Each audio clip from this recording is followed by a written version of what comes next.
ಎಲ್ಲ ವೀಕ್ಷಕರಿಗೂ ನಮಸ್ಕಾರಗಳು. ನಮ್ಮ ಗೌರಿ ಅಪ್ಡೇಟ್ಸ್ ಯೂಟ್ಯೂಬ್ ಚಾನಲ್ಗೆ ಸ್ವಾಗತ.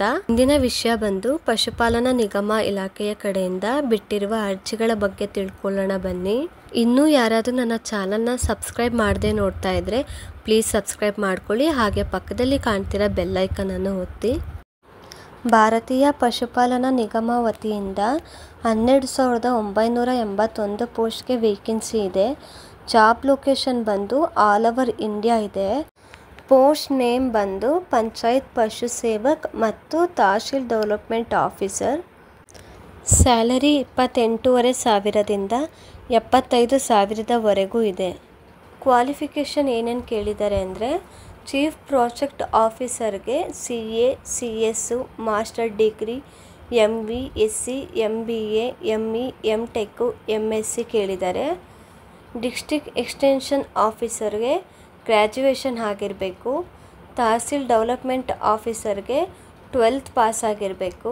ಪಂಚಾಯತ್ ಪಶು ಸೇವಕ್ಗೆ 10th ಪಾಸ್ ಆಗಿರಬೇಕು. ಯಾವ ಪೋಸ್ಟ್ಗೆ ಎಷ್ಟೆಷ್ಟು ಪೋಸ್ಟ್ ಖಾಲಿ ಇದೆ ಹಾಗೆ ಏಜ್ ಲಿಮಿಟು ನೋಡೋಣ.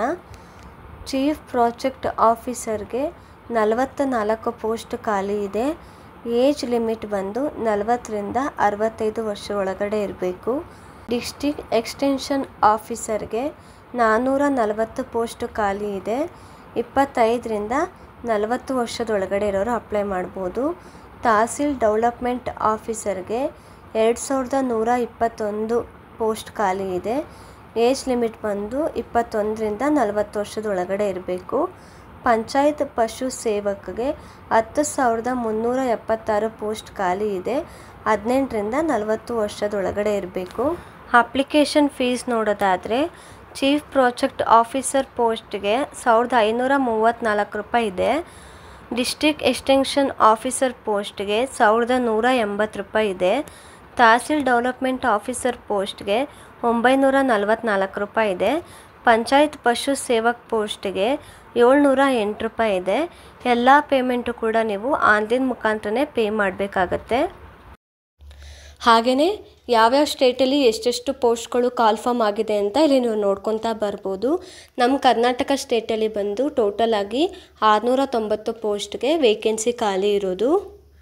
ಸೆಲೆಕ್ಷನ್ ಪ್ರೊಸೆಸ್ ಯಾವ ರೀತಿ ಇರುತ್ತೆ ಅಂದರೆ ಆನ್ಲೈನ್ ಟೆಸ್ಟ್ ಇರುತ್ತೆ ಮತ್ತು ನೀವು ಇದರಲ್ಲಿ ಇಂಟರ್ವ್ಯೂ ಕೂಡ ಪಾಸ್ ಮಾಡಬೇಕಾಗತ್ತೆ. ಚೀಫ್ ಪ್ರಾಜೆಕ್ಟ್ ಆಫೀಸರ್ಗೆ 75,000, ಡಿಸ್ಟ್ರಿಕ್ಟ್ ಎಕ್ಸ್ಟೆನ್ಷನ್ ಆಫೀಸರ್ಗೆ 50,000, ತಹಸೀಲ್ ಡೆವಲಪ್ಮೆಂಟ್ ಆಫೀಸರ್ಗೆ 40,000, ಪಂಚಾಯತ್ ಪಶು ಸೇವಕ್ಗೆ 28,500 ಇದೆ. ಇಂಪಾರ್ಟೆಂಟ್ ಡೇಟ್ಸ್ ಬಂದು ಅಪ್ಲಿಕೇಶನ್ ಸ್ಟಾರ್ಟ್ ಆಗಿರೋ ಡೇಟ್ ಬಂದು 23 ಏಪ್ರಿಲ್ 2025. ಅಪ್ಲಿಕೇಶನ್ ಲಾಸ್ಟ್ ಡೇಟ್ ಬಂದು 11 ಮೇ 2025 ಆಗಿರುತ್ತೆ. ಇಂಪಾರ್ಟೆಂಟ್ ಲಿಂಕ್ ಬಂದು ಭಾರತೀಯ ಪಶುಪಾಲನ್.comಗೆ ಹೋಗಿ ನೀವು ಅರ್ಜಿಯನ್ನು ಸಲ್ಲಿಸ್ಬೋದು. ಈ ವಿಡಿಯೋ ನಿಮಗೆ ಇಷ್ಟ ಆದರೆ ಪ್ಲೀಸ್ ಒಂದು ಲೈಕ್ ಮಾಡಿ. ಹಾಗೆ ನಮ್ಮ ಚಾನಲ್ನ ಯಾರಾದರೂ ಸಬ್ಸ್ಕ್ರೈಬ್ ಮಾಡದೆ ನೋಡ್ತಾ ಇದ್ದರೆ ಸಬ್ಸ್ಕ್ರೈಬ್ ಮಾಡ್ಕೊಳ್ಳಿ. ಮತ್ತೆ ಮುಂದಿನ ವಿಡಿಯೋದಲ್ಲಿ ಸಿಗೋಣ.